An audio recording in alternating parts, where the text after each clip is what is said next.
What's up, guys? Igor Hernandez here. I'm one of the attorneys at Cornish, Hernandez and Gonzalez, where I practice injury law and first-party homeowner property claims. And today I want to talk to you about the insurance model of in-house counsel and why you should stay away from getting any type of insurance with an insurance company that has this kind of in-house counsel model for the claims handling.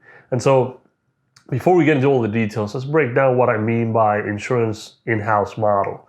Basically, what it is there are insurance companies out there that have priced into their way of doing business the fact that they're going to get sued a lot.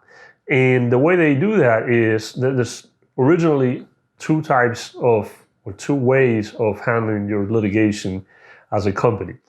You could, anytime you get a claim that goes into litigation, basically anytime you get sued, you can go ahead and hire a law firm and pay that law firm an hourly to litigate your cases, to fight the cases in court for you.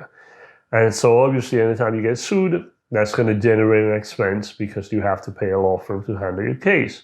That's option number one. That's the outhouse or the typical model of handling litigation. And then model number two, which is what we're going to talk about here, is the in-house model. And what that means is, as an insurance company, some of these insurance companies have sat back and said, you know what? We deny a lot of claims. We don't pay a lot of our claims. And so we get sued a lot.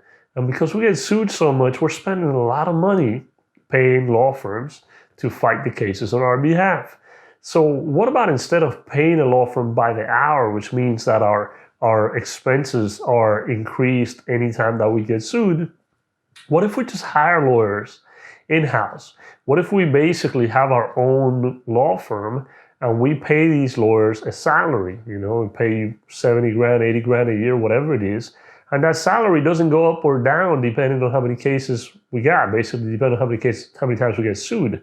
So if I'm going to deny 1,000 claims now, and I'm going to get sued on 500 of them, and I'm going to have to hire somebody and pay them an hourly on 500 cases, that's a lot of money. But if I'm going to deny 1,000 claims and I'm going to get sued on 500, and I have a guy or a group of guys that I'm paying already a salary, my costs are not going to go up. I'm going to pay them the same whether I have 100 claims or whether I have 1,000 claims. And so I'm pretty sure you're following by now what this means. What this means is that the insurance company has priced into their way of doing business that it doesn't matter now how much they get sued. It doesn't matter if they get sued 1,000 times or 1,000,000 times because their expenses are not going up. They have a steady overhead that they have allocated to getting sued. And so if you have insurance companies that are not in the in-house model, meaning they have a traditional model where they're paying out to law firms to defend cases, they have an incentive to not deny as many legitimate claims because they know if they deny a lot of legitimate claims, then they're going to have to pay a lot of lawyer fees in order to defend the cases when they come. Whereas if you have somebody who's in the in-house model, like State Farm and Allstate and a few others, they really don't care basically about getting sued a lot because they have a lawyer or a group of lawyers that are going to do this work on a salary. So it doesn't matter to them if there's 1,000 lawsuits or 100 lawsuits. It also doesn't matter to them if the litigation drags on for 3 years or 10 years because they're paying the lawyers anyway. So they're not paying them an hourly where if a case is open for 3 years and the defense firm is billing 1,000 hours that they have to pay that. Instead, they have a lawyer they're paying, 60, 70, 80 grand a year. And it doesn't matter if the litigation goes on for 10 years or 3 years or whatever the case may be. They're paying that lawyer anyway, whether the lawyer has a case or doesn't have a case to work on. So it also incentivizes delaying cases for as long as possible. And so from a consumer perspective, if you're looking to get insurance, I would definitely say look into whether the insurance company that you're trying to do business with has in-house or out-house lawyers.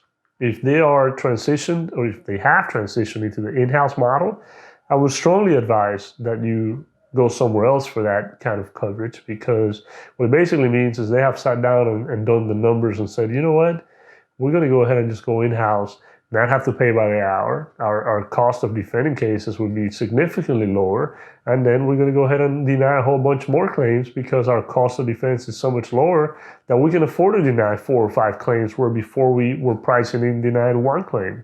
Basically, for the cost of defending 1 lawsuit before, now we can defend 5 lawsuits or 10 lawsuits. And so you know how it ends. You've seen that movie before. It's all about the profits. And insurance companies are primarily, if not solely, in the business of making money and not paying claims. And so if you see something like that, that's a bad sign, and it's time to look somewhere else. But anyway, guys, that's it for now. I will catch you again next time, and I hope that helped.